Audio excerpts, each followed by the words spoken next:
Hello, I'm going to be reading the Book of Knowing and Worth. This is the Paul Selig Book Club, and I am going to read Responsibility. Responsibility. And this is day 5, page 64. Day 5. We're ready to speak about responsibility and your desires, and why you must hold yourself accountable for all the things you choose. You understand that when you choose something, you go into a relationship with it. It is your decision. And what you have chosen, you have claimed. And as you claim it, you become accountable to it. Everything you have ever claimed, born in whatever reasons were there when you claimed it, you have responsibility for. Now, this is not to frighten you. It's about giving you freedom. When you have responsibility for something, you have a choice to deal with it in one way or another. You can be accountable to it in whatever way you believe. But what we would like to tell you now is that your choice to be responsible to yourself as the one in authority who claims herself as worthy of what she says she wants will create a new life for you. And what you claim will always call you forward. Now, we want to address something before this tape goes further. We are trying to speak through Paul, who has resistance today, so we would like to begin again. And we are going to say begin again to move him out of the way so this recording may happen as it is required to. Now, Paul, we want you to do one thing before we go any further. Step aside, step aside, step aside, and just come forward as we may sing our song through you. Now we will begin again. We speak of responsibility today. Everything you have chosen, you are accountable to. Understand this, everybody. When you make a claim, you make a decision. You call something to you, and you are in relationship with that thing you have claimed, and consequently, you are responsible to it. As you accelerate in vibration, what you call to yourself changes. You align to new possibilities. New things may be born and inherited by you in your own knowing of what you can be accountable to. Now, the fear that you have of this has always been is one of responsibility. Can I afford to be responsible for my creations when I don't know what I'm doing? When I am claiming in my history? When I am doing what I have been told? We will tell you this. Everything you have chosen for a reason. As your reasons for choosing change, you will align to a new knowing and your choices will be in accord with new worth. Now, we want to tell you one thing before we go any further. This is not about regret. We are not teaching you that you have to shift through every choice you have ever made and look at where you are accountable. You are accountable, because your life is reflecting the choices you have made. Do you understand this? The evidence is everything you know and perceive. You agree to these things because they are on the horizon. You witness them every day. They are the lives that you lead. Nothing would change without permission on a higher level by you to attend to your own soul's worth. Until you do this in fullness, you continue to operate in worry, in fear, in choices that were made in obligation and not in the true knowing of your worth. Now, we want to teach you today about what you are responsible to. Everything, everything, everything. And we would like you to understand this. You are responsible to everything you claim. I claim I am unhappy claims you as the one responsible for that choice. I claim myself in my worth makes you responsible as the one who claims his worth. What you are not accountable to is not in your purview. You have not agreed to, you have not chosen. But if you can imagine right now that everything you see before you, you have agreed to because it could not be there without permission, you will understand the volume that your responsibility extends to. Now look at this in one way, if you would. When you're responsible to something, you have choices to make. You have a plant. Do you water it or not? How do you attend to these things that you have claimed and agreed to? We would like to tell you one thing. You agree to things in a way that you have ascribed to without thought. And the first thing we need you to do to become accountable is to wake up to who and what you are, so you may realize once and for all that how you are choosing, why you are choosing, is a product of fear and claims of low self-esteem and low self-worth. Your negation of your power as the one who can claim the kingdom is what is being addressed today. So you may, once and for all, decide if you are free of it. Do you create the sunset? Yes, because your perception of the sunset has given its form, its name, its experience in your field. Do you claim your relationships? Yes. You are in authority over your relationships. Yes. Are you in control of them? No. And we want you to understand something different. You do not control the sunset, but you have authority as the one who perceives. You do not control your relationships, but you have chosen them in congruence with your beliefs, and consequently, you have authority over them. Now, authority and control are two different things. When you have authority, you know who you are in relationship to something. When you are in control, you are the decider of it. You are not always the decider, you know, but you are always in choice about how you attend to your creations. Now, if you are in a relationship and your partner abandons you for whatever reason, you may feel like the victim, but you also have choice. You may feel like the victim, but you also have choice. And the ability to know that you have choice, that you can relate to a situation in one way or another, claims you in your authority. You are not passive to experience when you choose to accept something. You go into accord with what is presented to you, so you may choose something differently when you are ready. The belief that you are in control of the person who leaves you is a falsehood, but you are always in authority about what you choose to know and agree with. Now, if we want to make a distinction for you, we will attend to that as we may. When you decide something, you are claiming something. When you decide something, you choose it. When somebody leaves you, you did not choose that, but you have the authority and the claim to transform a relationship to a situation in regard to your own worth. Now understand this, please. When you know who you are, what you are, how you serve, your life must move into accord with this. This is a statement of truth. It does not preclude people doing things that you say you do not want. It does not change things that have been manifested by you in lower consciousness. It allows you to transform these things in awareness of your new frequency. I know who I am always, always, always is a claim of truth. Now, as your life is transformed in choice, and as you have gone into agreement with changes, what you are responsible to is transformed. Now, we will ask you this. What is one thing in your life that you would change if you could? What is one thing you would claim if you were allowed, if you believed it could be? What is one choice you would make anew if you believed there was a possibility that it could be in manifestation? As you choose this thing now, as you decide the new possibility and claim your worth, I know who I am, I know what I am, I know how I serve.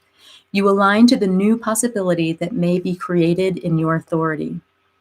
If you decide right now that this one thing that you ask for that may be transformed is allowed to be transformed, you can look at a new choice. Now we want to ask you something. What would happen to your lives if you truly knew that you were the one in authority? We will tell you one thing. You could not blame anybody anymore. You could no longer be a prisoner to your history because you understand that your history was created at a level of consciousness that you are not now in accordance with. You understand now that every choice you make is in congruence with your new worth and consequently claimed by you in your authority. How you attend to these choices that you make in your lives, in your choices, as the one who knows who she is, what we are speaking to now, is what we are speaking to now. The responsibility of your choice to be here now, absorbing this text, aligning to the information we give you, is what you are choosing in this moment. If you know now that every moment of the day you are in choice and consequently in authority, you will understand how quickly, how strong you are. The belief that you are not allowed this, that you are not allowed to land in a terrain where you are the authority, where you have choices that can be realized, is what has been withheld from you. And it is what is being offered to you anew at this year.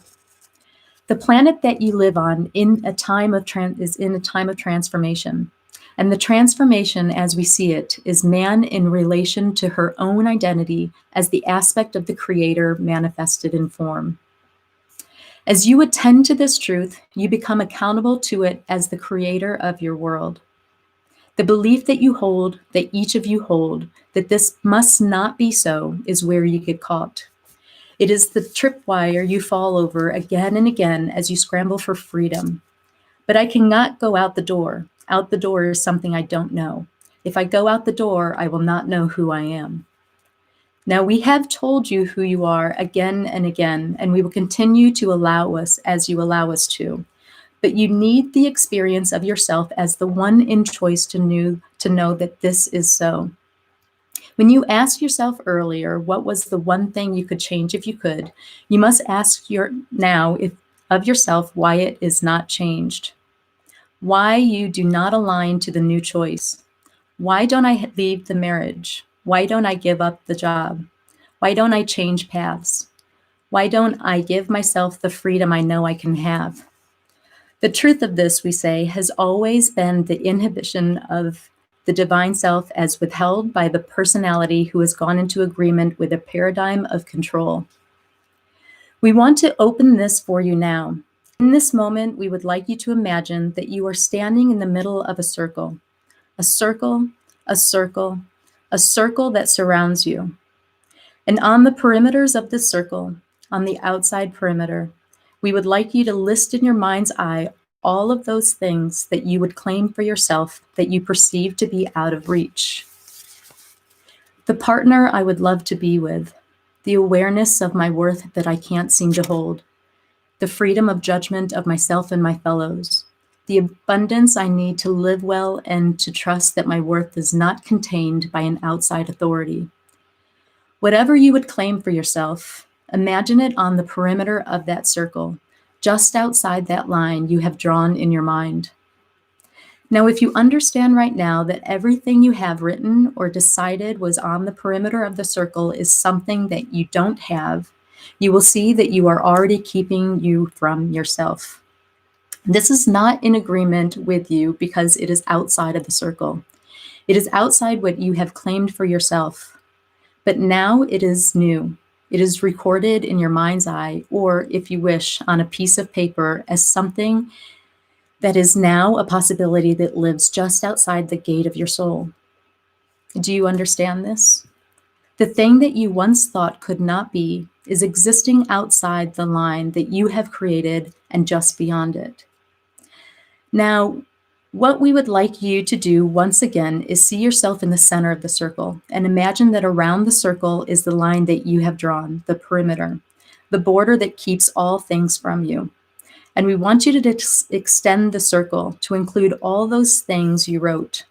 So what was outside the perimeter is now included in it, within the circle you have drawn.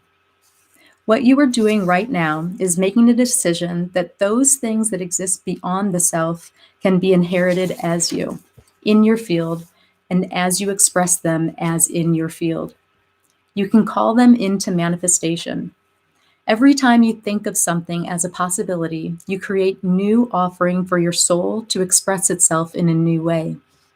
Every possibility that you can imagine, if you were imagining it floating around you like a bird, if you can imagine these things landing in your palms and being called to your heart, you would understand what we are telling you. When a possibility is claimed by you, you can hold it. As you hold it, you have gone into agreement with it, and it can go into manifestation on this plane. As you know yourself as the creator of your world, and you understand that you have responsibility to yourselves, you will understand that this responsibility extends around you, not only to your own creations, but those creations that are shared by all men. You all share the same landscape. You all drink from the same well. If the water is poisoned in the well, none of you will benefit. So you must decide today that what you are doing on your own behalf, you are also doing in attendance to the needs of your fellows. The frightening thing for many of you is the belief that if you do something for your fellows, something will be taken from you. And the belief in scarcity you must attend to before you can know yourselves as truly free and in worth. If you believe there is only enough food for you, you will not feed your brother. If you understand that the Creator is in manifestation as you, and consequently, you will be supplied by the source of all that is, you always have enough to share. You have been deprived many things because you were told there would never be enough. And as you agreed to that, you create a system of hoarding and protection in the belief that if there was not enough, you would not be left away from all that you need. Now we will ask you one thing. What is one thing in your possession that you do not need? What is one thing in the home you live in that you lock away or ignore, that you haven't even thought you could use? And then ask yourself why you attach to it. It's convenient that it's there. I don't know what to do with it. Somebody must have given it to me once. It used to fit me and now it doesn't. Whatever your reason is, we would want to ask you, who would benefit from claiming this thing from you? Who would you offer it to? Who may be in welcome to it? We want you to do this now. Make a list of things you do not need that you hold on to out of belief in scarcity, that you must have it in your house because something or other could happen to you. And ask yourself if you are willing to leave it at the doorstep of the next place you see that attends to such offerings. You are not giving yourself anything. You are giving it to somebody else so that you may learn once and for all that what moves through you is gifted to all. Well, I paid the money for it. It's mine.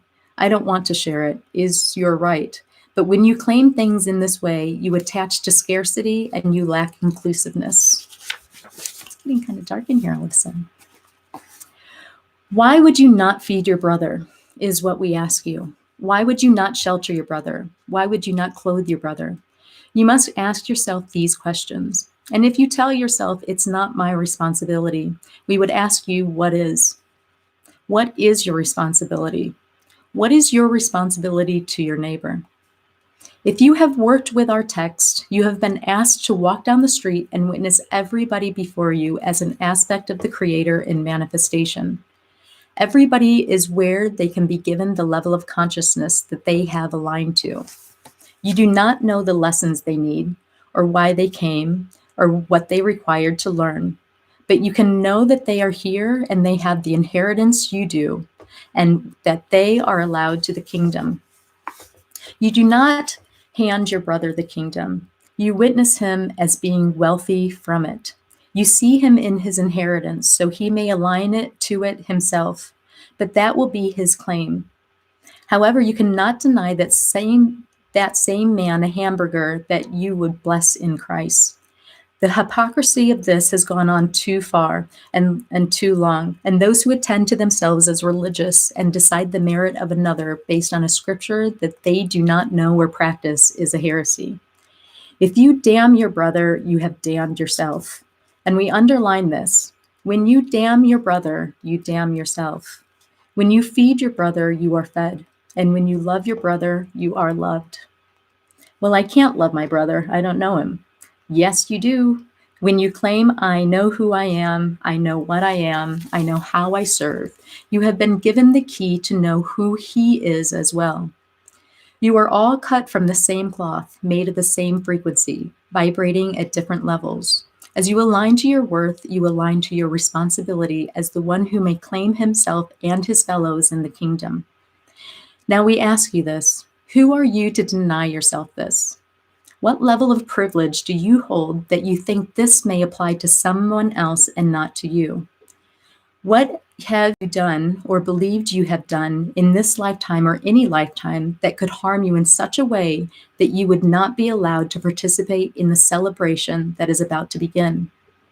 And when we say a celebration is about to begin, we mean that the waking up of mankind to his potential as the divine being he has always been is cause for joy. You are not so shameful, you know. We will draw the circle again as we drew before, and the circle, we will say, is the love of the Creator. And you put yourself on the perimeter, right outside of the dividing line. Now invite yourself in, step over the line, and if you will not, we will do it with you. We will extend the line, redraw the line to include you. There is no being on this planet who is not loved. I think it froze for a second. Understand this, please. And if this is true for the one next to you, that must be true for you as well. But the belief that you cannot be keeps you standing at the gate when the party is going on inside. We open the door, we welcome you in. We say, yes, yes, yes, you have come home. You have come home. You have come home. The belief that you are not worthy dictates that your fellows must not be worthy as well. And that is where you go into agreement. You can create a hell on earth very quickly this way, and in some ways you have. The denial of your own gifts has caused you to create separation from the gifts that would be given to you. As you claim your inheritance, I know who I am, I know what I am, I know how I serve. You align to the gifts that would be gifted to you, and you move into accordance with them. I'm going to switch on the light.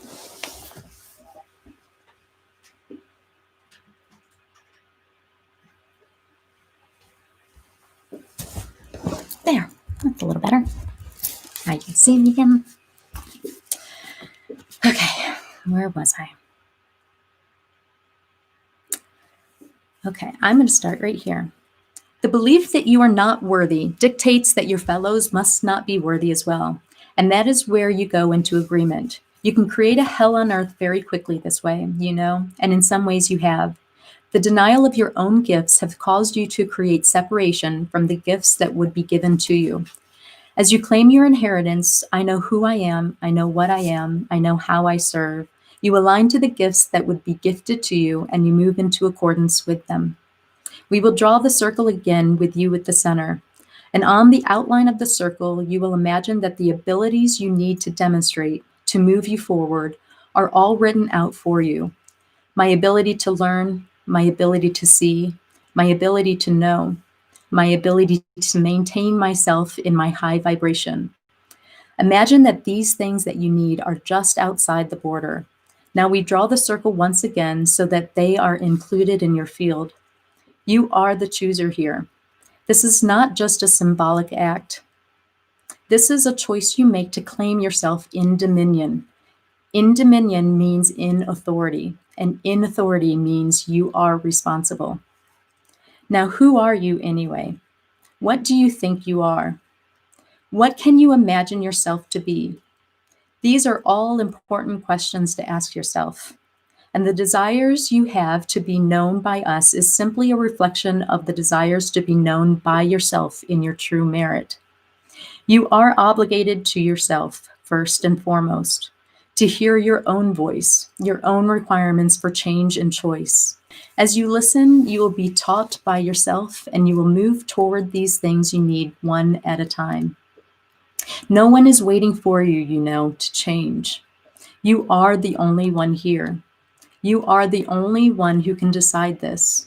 You live your life as you claim it. You are the authority you seek. And as you don't want to be, you find others to fill the role. We are not that role. We are teachers. And any teacher worth merit has one goal in mind, the learning of the student, so the student may attend to herself. As we gift you with the frequency we work with, we do this for one reason, so you may work with yourself and your fellows. I am word through my body. I am word through my vibration. I am word through my knowing of myself as word, is the attunement to the frequency we work with. But how you attend to the frequency in your life will always be your claim. I am word through my witnessing of my fellows. I am word through my choices. I am word through my alignment. I am word through my freedom. I am word through my love, will support you in claiming these things in your worth. I am word through all I know to be true, will support you in realizing the truth in any and all situations you may encounter. When you claim, I am word through all I know to be true, it states very simply that you have moved into resonance with truth, and what is not in truth will not be in adherence to your field. It will not resonate with you as truth, so it will fall away. So make choices. So many choices to make, we say, may be made in a new way once you realize you can. That your choices are made in authority and that you are responsible to your choices. Why do you choose what you choose? Why do you claim what you claim? And why do you keep what you don't need when you can gift it to your fellows? If you would do one thing today, and we will ask you to do this, let go of something you no longer need. Give it to someone who does, and only for the sake of your own soul's growth. You are aligning to the new, so you must release the old. Now, do not decide that this is a punishment, and do not decide that this is a wasteful act. It is a benediction that you give to a fellow when you offer him the food he needs to survive. When the clothes that they wear cannot keep them warm, and you have a closet full of clothes, why do you hide them from your fellows? You are the one responsible, for your brother, as you attend to your own worth and go into an awareness of this. We love each of you. We love you each at whatever level of learning you stand in. We accept each at whatever level of knowledge you may have attained. We understand that for some of you, going on this journey is a confusing act because it means defying what you were taught and holding yourself accountable in ways you thought would never have to. But the days of convenience really are over. And those of you who would claim a spiritual path while leaving your brother on the roadside to starve must wake up to your own accountability. But they created that, you may say, for whatever reason you may not know.